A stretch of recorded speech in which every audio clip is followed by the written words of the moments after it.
Hello team, so this is the new technology tracking spreadsheet. You'll notice that along the top we've got enclosure number and species have been put in. Then there's the strength of the UV, the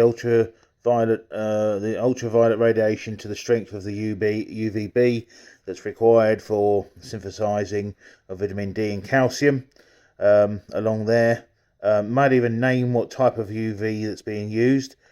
You can tell that there's tabs along the bottom here, so we've got the avian for the parrots and the flights, the Darwin biome, aquatic zone, hot arid zone, lizard zone, mammals, tortoise, and then there's a useful hints and tips area. But I just wanted to make sure that everybody was clear. So we've got the spotlight wattage, so we know what wattage these are, and whether it's a mercury vapor. If they don't have any spotlights for any wattage, it's not actually, it says none there. And then there's the LEDs required, so that's normally for plants. If it's not essential though, it doesn't mean you can't use them. It certainly means you can use them again for plants. If it's in there for plants, or it's required for light, the need for Kelvins for strong light, then it will say yes. And it will also indicate what we're using.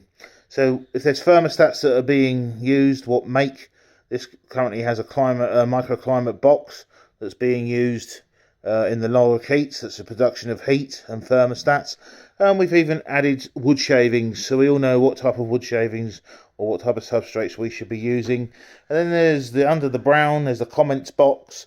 So like for excavator sand is an example for lizards, and don't use without fixing with water so it sets, because we wouldn't want that to be ingested, or trap a lizard under a water bowl because the water's been spilt in the environment.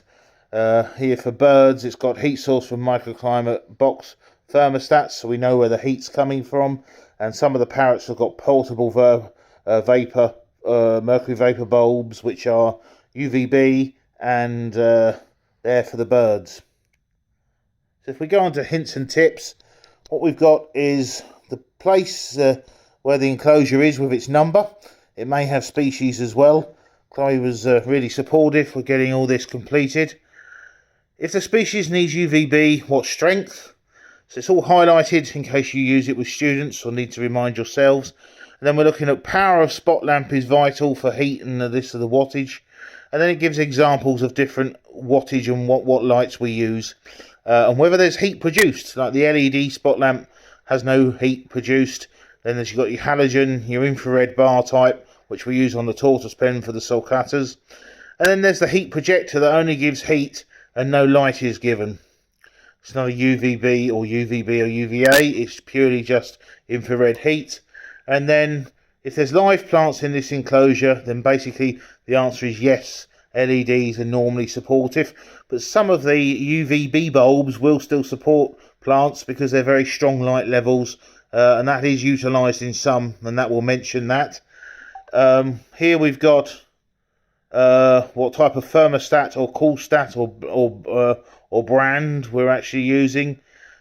And also it's very important for the welfare of the substrate, and I've explained the excavator sand. And please, any important husbandry tips we can add here and to whether they're successful or not. So this is very much a working document. And again, along the bottom, we'll just quickly go into, let's say, the lizard zone.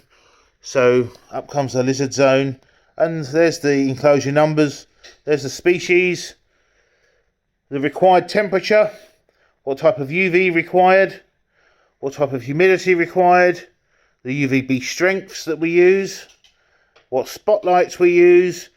And this can be used for them when working with the environments. If a light blows or we need to replace for whatever reason, sometimes electric power cut we have to replace, or we're tracking, or even students want it for information for studying.